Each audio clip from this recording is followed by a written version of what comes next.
It's closing day at Gulfstream 2012-2013. Let's take a look back at how the meet went. Opening day was on December 1st. Kim and I came out here, as we do on every opening day. It's December 1st, opening day at Gulfstream. The claiming crown, $850,000 up for grabs in 7 races. Came out here with my wife Kim. It was also the claiming crown here at Gulfstream. I had one winner locally, and that was when I picked Bernie the Maestro from the far outside post to win the rapid transit stage.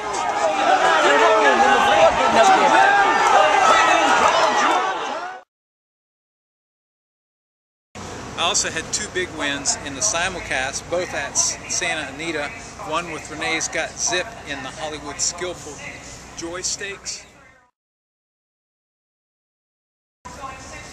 and one with Game On Dude in the Grade 3 Native Diver. On December 22nd, Kim and I were back out here. We wanted to see the Christmas light show at the villages of Gulfstream. Right before we left, my bet of the day scored at the fairgrounds. Daisy Divine went wire to wire. Then on December 29th, it was the Grade 3 Mr. Prospector Day. I had 9 big wins on the day, and I won the feature race, the Grade 3 Mr. Prospector, in spite of the fact that my upset of the day had scratched. Indiana in the Grade 3 Mr. Prospector. My 5th win of the day, 3rd here at Gulfstream. Mr. Prospector! I also won the Grade 3 Daytona, which was rained off the turf at Santa Anita when I selected Comma at the top to win.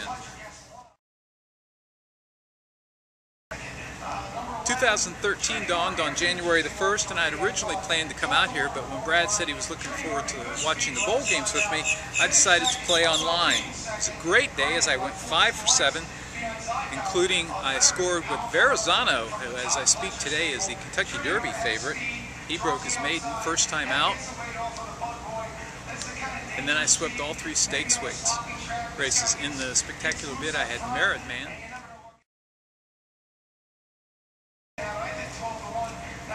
In the Ginger Brewer I had the $18 upsetter in Tutti Paisi.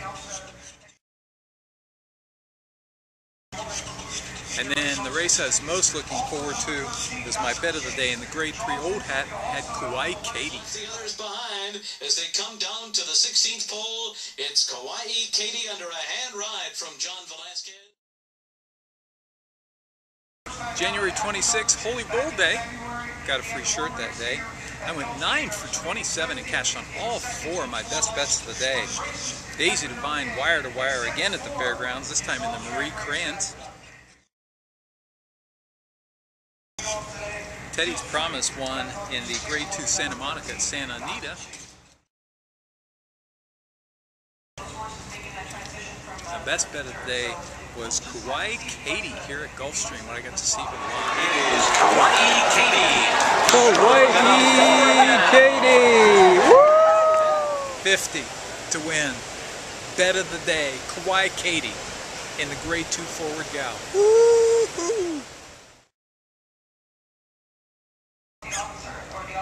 Topped off the best bets when I picked Tiz Flirtatious to win the Valentine Dancer Stakes on the turf at Santa Anita as my best out west. Here comes Tiz Flirtatious, absolutely powerhousing home on the outside, dancing to the stars, running a brave one along the inside. Tiz Flirtatious shows her class. On February 2nd, again, I thought about coming out here on track, but my mom, Brad, and Lauren, and Julie all came down. We were going wicked that night, so I played online and I went 6 for 10. I won the co-featured Gulfstream Park Turf Sprint when Varsity led all the way.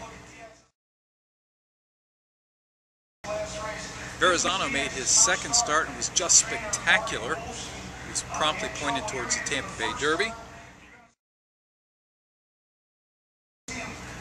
Then I won with Believe You Can. Came back with a smashing win in the Tiffany Last Stakes at the fairgrounds.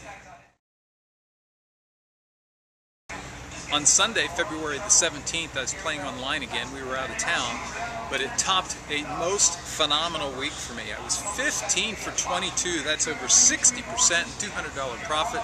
My bet of the day was two-time Breeders' Cup champion from the Ladies Classic, Royal Delta, who romped in the Grade 3 Saban. Mike Smith has not asked anything from Royal Delta yet, and she's pulling away once again.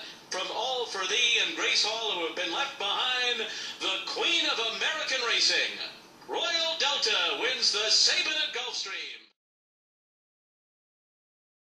On March 2nd was Big Cap Day at Santa Anita. It was chilly, never got out of the 60s here at Gulfstream.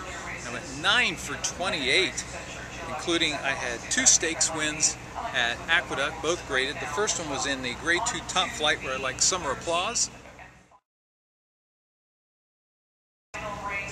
And then in one of the most exciting finishes, in the Grade 3 Tom Fool, I picked Comet to the Top, who had shipped across the country on just 7 days rest in a gutsy performance in a photo finish. After half and 46-1, it's Comet to the Top and Ed Hardhoof, and on the outside it's Saturday's Charm gaining ground. Consortium looks to move through down at the rail. Here's Saturday's Charm now to take the lead. Head Hardhoof continues to battle on. Comet to the Top, then Consortium. They come for the wire, and it's going to be tight, and it's a photo. Out west, I swept the Grade 1 co-features at Santa Anita, Beholder in the Grade 1 Las Virgenes. And my bet of the day, Game On Dude in the Grade 1 Big Cap. He was amazing. Bound in the Big Cap. Game On Dude is now turning it into a procession. Big run from Clubhouse right in second, Ron the Greek third, but just absorb this one. This is a moment of history. Game On Dude, perhaps the easiest winner in history of the Big Cap. Game On Dude and Mike Smith cantering 50 to win on Game On Dude. Woohoo!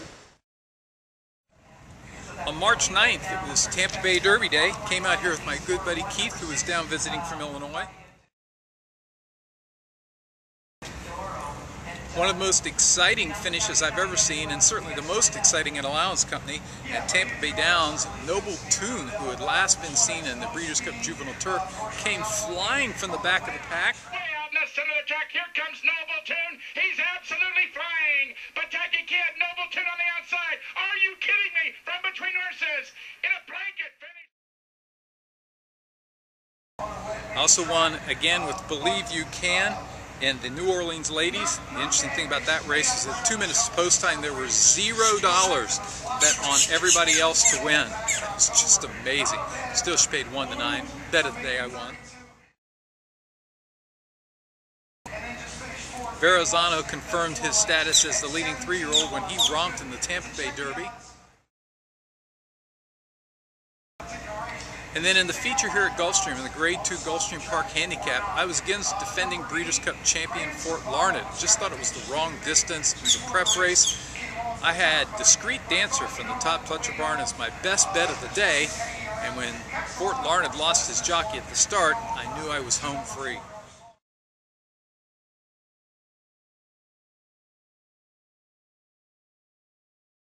March 20th, I came out here on a weekday, had 9 wins, better than 40% in the profit on the day, highlighted by Saginaw from Aqueduct in the Compelling Word Stakes, had a clear lead into the stretch, and less than an eighth of a mile to the finish. It is Saginaw the one to catch. Awesome Vision on the outside, and Johannesburg Smile at the rail. It's Saginaw trying to hold on. Finally, the last highlight of the meet, although it wasn't the best of days handicapping, it was certainly the best day in terms of social and being with friends. It was March 30th, Florida Derby Day. We met 30 people. Florida Derby Day 2013. Came out here with the whole group. For the meet, it's just always great to come out to Gulfstream, even if you're not winning. It's a tough meet to win at. In fact, over the last since 2008, there have been only 4 racing seasons where I've not earned at least $1.90 for every $2 bet, and 3 of those 4 have been during the winter here at Gulfstream. for the meet here this year. I won 30% of my races and had a lot of big days. You can check out my other video with all my stakes wins both here at Gulfstream and around the simulcast networks. Seems like we were just starting here at Gulfstream, but now the winter's closing down, and tomorrow the summer meet opens at Calder. We're well on our way, just 5 weeks out from the Kentucky Derby.